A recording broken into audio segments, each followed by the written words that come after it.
maraming pera. Okay.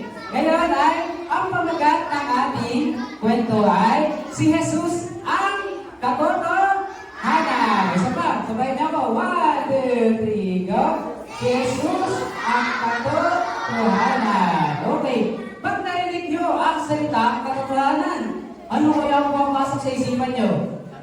Katotohanan. Ang katotohanan ay parang totoo. Hindi siya parang totoo. Totoo talaga. Hindi siya scammer. Hindi siya peke. Ha? Totoo. Sabihin, nangyari talaga. At meron ako isang bagay na hawak dito na nakasulat ang mga totoong nangyari. Ano kaya to? Ha? Ano to? Ano to? Ano to? Okay, very good. Bible. Okay, ngayon, magbigay kayo ng kwento sa Bible na alam ninyo. Dito naman ako. Magbigay ng kwento na sa Bible na alam mo. Pinako si Jesus sa cross. Ano pa? Very good. Ano pa? Alam ng kwento sa Bible na alam ninyo. Ito si Rosel.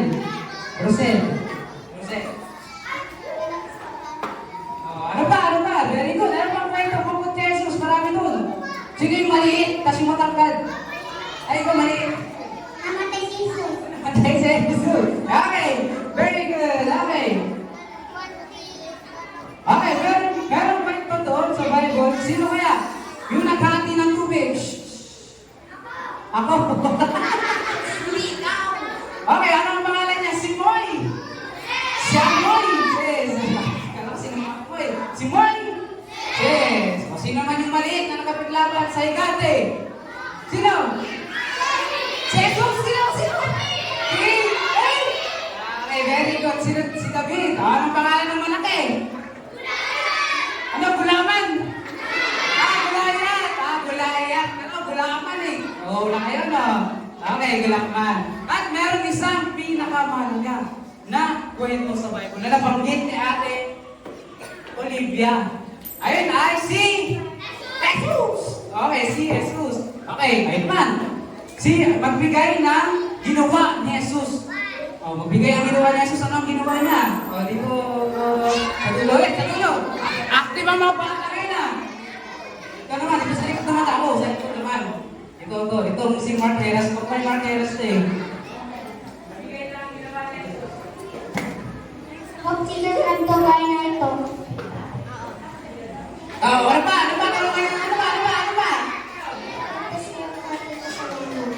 Sa kasalanan, bukod pa sa ligtas ng ating mga kasalanan. Ano pa? Dito naman ako, dito ulit. Akit kayo ba yan? Ikaw na lang.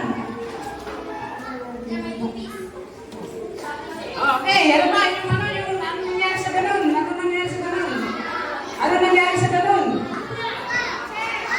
Dito, wala na dito. Ito. Sakit, ano ba yung... Ano niya yun? Nagpakain siya na limang tinapay. Nagpakain siya sa maraming tao ng 5 tinapay. Tapos, 2 isda. Isang himala yun. Sabi nila, isang himala. Sabihin, kahit na isang himala, pero nakasulat sa Biblia, ay ito ay nangyari talaga.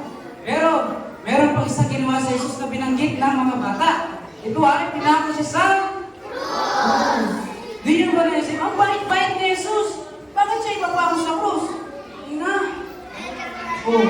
Bakit kaya? Baka na. Active kayo, ha? Okay. Di ba pinako sa krus? Bait-bait niya. Bakit? Sabi ni si Captain Hook. Sabi na Captain Hook, datsa na lang eh. Datsa na lang kasi mukha siyang pera. Pero, alam nyo ba, yun ang kagustuhan ni Diyos. Yun ang dapat mangyayari. Kasi, hindi natin kayang tanggalin ang ating mga kasalanan. Kahit maligo kayo ng 7 beses. Aray ko po. Hindi matatanggal ang inyong mga kasalanan. Kundi sino lamang ang kayang tanggalin yun. Kaya ang pamagat natin ay si Jesus ang katotohanan. Siya lamang ang kayang gumawa nun. Kaya tingnan ninyo bawat isa sa inyo. Tingnan niyo ang bawat isa, tingnan niyo. Tingnan niyo, dali, tingnan niyo. Tingnan niyo, o di ba? Papogi. Papogi ba? Ganda? Ayan, titingnan. Kaya, nakita niyo na. Napogi yan, o. Oh, nakita niyo na.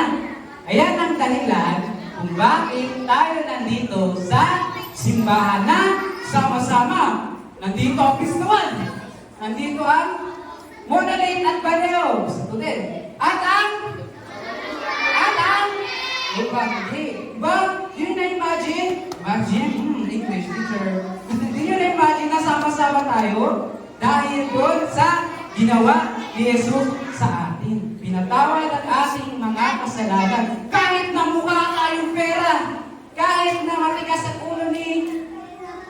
Okay, kahit matigas ang ulo natin, pero dahil sa pagmamahal ng Diyos, tayo ay pinatawad sa ating mga kasalanan. At tayo ay nandito bilang alaala at pagbibigay papuri at pagsamba ng sama-sama